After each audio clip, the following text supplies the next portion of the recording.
যে যে গতবারে আবাস ইন্দিরা আবাস যোজনায় বাড়ি পেয়েছে তার দলিল যখন তার ছেলেকে হস্তান্তর করছে সেই দলিলের সাক্ষী আমি, এবং তিনি হচ্ছে 12,000 টাকা যে মেন্ডেলটা পেয়েছেন সেটাও আমি ভিডিও স্যারকে আমি এভিডেন্স দিয়েছিলাম। কিন্তু অত্যন্ত পরিতাপের বিষয়, যার বাড়িতে এটা বলেছি, যার বাড়িতে পাথরের মোজাইক করা বাড়ি, সে আবার বাড়ি করো। জনগণ আমাদেরকে কুকুর শেয়াল এইরকম করে গালাগালি দিচ্ছে। এর যদি প্রমাণ দিতে চান আপনারা চলুন কোর্টে, আমি প্রমাণ দেবো না, আর আমি মৃত্যুবরণ করবো এই স্টেজে দাঁড়িয়ে আমি সেই সততা দেখাতে চাই। কিন্তু হচ্ছে অতীব পরিতাপের বিষয়, আমি যেখানে যেখানে নক করার কথা আমি সেখানে সেখানে নক করেছি, কিন্তু ফিল্ড ওয়ার্ক করতে যে আমরা তো কুকুর শেয়ালের মতো জনগণের খালি মাটি মানে বাটামের মার খাবো, কিন্তু হচ্ছে অন্যান্যরা খাবে না। সেই জায়গাগুলো আমি ধরিয়ে দিতে চাই।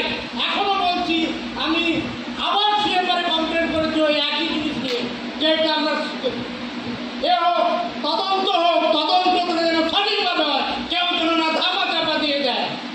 এইটা আমার বারবার মনে হচ্ছে, কেউ যেন ধামা চাপা দিয়ে দিতে কারো ভেস্টেড ইন্টারেস্ট আছে যে আবাস যোজনা হবে স্বচ্ছতার প্রতীক হিসাবে। এটা আমার বক্তব্য। আর একটা বক্তব্য আছে বিডিও স্যারের কাছে, আপনারা যখন আমরা গ্রাম পঞ্চায়েতের সদস্য হই তখন আপনারা যেসব নাম এসেছিল যে এরা বয়স্ক ভাতা পাবে, এদেরকে আর দুয়ারে অ্যাপ্লিকেশন করতে হবে না।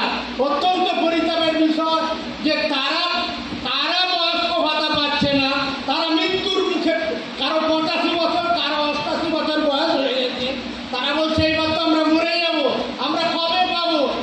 তার উত্তর আমরা দিতে পারিনি। আমি বিডিও স্যারের কাছে এই উত্তরগুলো যথাযথভাবে কামনা করি। বিধবা ভাতা বা বার্ধক্য ভাতার ক্ষেত্রে যেটা নিয়ম, সেটা যে 60 বছর হলে পাবে, এইটা তো কোনো ইয়েতে নয়, কিন্তু আমরা যেটা পোর্টালে পাঠিয়ে দিয়েছি তার ডকুমেন্ট আমি দিয়ে দেবো, এই ক্ষেত্রে তো আলাদা কিছু নেই। কিন্তু কবে দেবে সেটা স্টেট বাজেট থেকে যখন অ্যাপ্রুভাল করবে তখনই দেবে। ঠিক আছে, এটা আমি বলছি, তারপরে যারা অ্যাপ্লিকেশন করলো তারা পেয়ে গেল, কিন্তু তারা হচ্ছে এখানে। দেখুন, এটা তো নূতন ঘটনা না, এই ঘটনা অনেক পুরনো। এটা তৃণমূলের প্রতিনিয়ত একটি কালচার তাদের। আর এটা আপনাদের মাধ্যমে বলবো, যাই হোক, তৃণমূলের ওই পঞ্চায়েত মেম্বারের শুভবুদ্ধির উদয় হয়েছেন বলে উনি প্রতিবাদটা করেছেন। এর আগে এরকম ঘটনা অনেক ঘটেছে, আমরাও ভিডিওর দ্বারস্থ হয়েছিলাম। ভিডিওকে আমরা রীতিমতো লিখিত অভিযোগ সহ, ছবি সহ সে সমস্ত বাড়ির আমরা দিয়েছিলাম, যারা প্রাপক এবং যাদের বাড়ি পেয়েছে, তালিকাতে নাম উঠেছে, তাদের কি ধরনের বাড়ি রয়েছে, পাকা বাড়ি, সেগুলো ভিডিওকে বলেছি। ভিডিও কোনোরকমভাবে সেই ব্যবস্থা নেয়নি। তা তৃণমূল কাটমানির ওপর নির্ভরশীল, সেই তৃণমূল কাটমানির উপর নির্ভরশীল, সেখানে দোতলা বাড়ি থাকলেও কোনো অসুবিধা নেই, এসি থাকলেও কোনো অসুবিধা নেই। যে কাটমানি বেশি পরিমাণে দিতে পারবে তারই তালিকাতে নাম আসবে। এটা তৃণমূলের অভ্যাস হয়ে গেছে, এ নিয়ে আমাদের কোনো সন্দেহ নেই। তো আমরা এটা নিয়ে সব রকম আমরা সচেতন রয়েছি। আমরা ভিডিওর দ্বারস্থ ইতিমধ্যে হয়েছিলাম, আগামীতেও আমরা এই ধরনের আমরা পদক্ষেপ নেব। যারা দুস্থ পরিবার, যাদের বাড়ি পাওয়ার প্রকৃত প্রয়োজন রয়েছে, তিনারা যাতে বাড়ি পান সে বিষয়ে আমরা সম্পূর্ণভাবে চেষ্টা করব, সেটা প্রশাসনিকভাবে হোক, রাজনৈতিকভাবেই হোক। তিনি আরও অভিযোগ করছেন যে এই কারণে যারা জনগণ রয়েছে তারা তাকে কুকুর শেয়ালের মতো চোখে দেখছে, এবং যে কোনো দিন জনগণ তাকে বাঠাম দিয়েও মারতে পারে বলে তিনি প্রকাশ করেছেন। কি বলছেন? উনি তো সত্যি কথাই বলেছেন।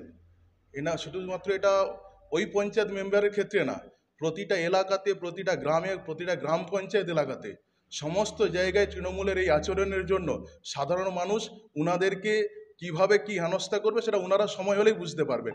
উনারা যেটা করেছেন, দুস্থ পরিবারগুলোকে বাড়ি না দিয়ে, অতি দুর্বল অবস্থায় বাড়ি থাকা সেই বাড়িগুলোকে না বাড়ি দিয়ে, শুধুমাত্র কাটমানির নিরিখে উনারা সেই পাকা বাড়ি এবং এসি লাগানো বাড়ি, যাদের আর্থিক অবস্থা খুব ভালো, সেই সমস্ত বাড়িগুলোকে আবার পুনরায় আবাস যোজনা তালিকাতে তারা নথিভুক্ত করেছেন।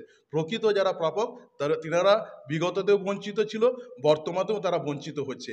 আমরা এর তীব্র প্রতিবাদ জানাই তৃণমূলের এই ন্যাক্কারজনক ঘটনাকে, এবং তৃণমূলের এই দ্বিচারিতা যে মনোভাব নিয়ে যেভাবে প্রশাসনে ওনারা রয়েছেন, আমরা তার তীব্র প্রতিবাদ জানাই আমাদের দলের পক্ষ থেকে।